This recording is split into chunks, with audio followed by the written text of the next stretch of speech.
Turma, minha dica agora é sobre sujeito indeterminado. Do que se trata o sujeito indeterminado? Se trata de um tipo de sujeito em que o emissor da mensagem ou ele não quer identificar o autor da ação ou simplesmente ele não sabe de quem se trata. Ou ele não quer identificar ou ele não sabe de quem se trata. Então, as questões de sujeito determinado têm muito a ver com a concepção que se tem de concordância verbal. Por exemplo, o primeiro caso e o caso mais conhecido de sujeito determinado exige que você coloque o verbo na terceira pessoa do plural sem fazer uma menção prévia a uma ideia do que seria eles. Então, verbo na terceira pessoa do plural sem uma menção prévia a uma ideia de um eles fará com que eu tenha um sujeito indeterminado. Exemplo: roubaram a lotérica da esquina. Quem roubaram a lotérica da esquina? Claramente o verbo roubaram concordaria com o pronome pessoal eles, terceira pessoa do plural. Só que na frase eu não tenho menção a quem representariam esse eles. A quem representaria essa ideia de eles? Eu não tenho. Moral da história: o autor da ação, o autor da frase, não sabe quem é que praticou a ação. E isso vai configurar como sujeito determinado. Além disso, eu poderia dizer para um interlocutor o seguinte: contaram-me uma coisa interessante sobre você, só não me peça para dizer quem foi. Sempre me contaram algo, não é? É a ideia do fuxico, como nós temos no popular. Quem me contaram? Eles. Mas eles quem? Pode ter sido uma pessoa, mas eu coloquei no plural para que o meu interlocutor entenda que eu não quero identificar o autor da ação. Em ambos os casos pode ter sido apenas uma pessoa, que praticou as duas ações, ou a de roubar ou a de contar, mas eu coloco o verbo na terceira pessoa do plural para mostrar para o meu interlocutor, ou se eu não sei quem foi o autor, ou porque eu não quero identificar o autor da ação.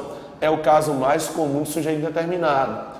Além disso, será sujeito indeterminado quando eu tiver um verbo ligado ao pronome se, não sendo este verbo transitivo direto ou verbo transitivo direto e indireto. Me dê um exemplo. Precisa-se de empregados. Eu tenho o verbo precisa, porque quem precisa de algo ou de alguém, transitivo direto. Seguindo, eu tenho o pronome se. Eu não posso passar isso para a voz passiva analítica. Moral da história: eu estou diante de um caso de sujeito indeterminado. Imagine que você seja um empregado e você esteja procurando emprego. Você vai se deparar com uma frase: precisa-se de vendedores. Você vai interpretar nessa frase que alguma empresa pratica a ação de precisar de vendedores. Só que da forma como a frase foi elaborada, não tem como você descobrir quem é que esteja praticando essa ação. Geralmente você só descobre o autor da ação quando você liga para o telefone, o número de telefone que acompanha esse tipo de anúncio. É por isso que o sujeito é indeterminado, ok? Outro exemplo é: vive-se bem em Vitória da Conquista. Se eu tiver o verbo viver, que é considerado intransitivo, mais o pronome se, eu não tenho voz passiva. Não ter voz passiva significa que eu tenho outro caso de sujeito determinado. Esta frase geralmente é elaborada em textos para generalizar uma ideia, a ação que é exercida. Então, vive-se bem em Vitória da Conquista, eu quero generalizar o fato de que qualquer pessoa que venha morar aqui vai viver bem. Então, é este o caso de sujeito determinado. Não é João, não é Joaquim, não é Jorge, não é José. É qualquer pessoa.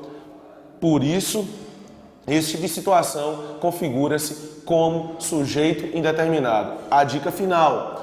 As dicas finais seriam: o verbo não pode ir para o plural, simplesmente porque não há sujeito explícito na frase, ok? E a segunda dica é: as provas vão dizer que este se recebe o nome de índice de determinação do sujeito. Fica aqui mais uma dica. Um abraço, sucesso!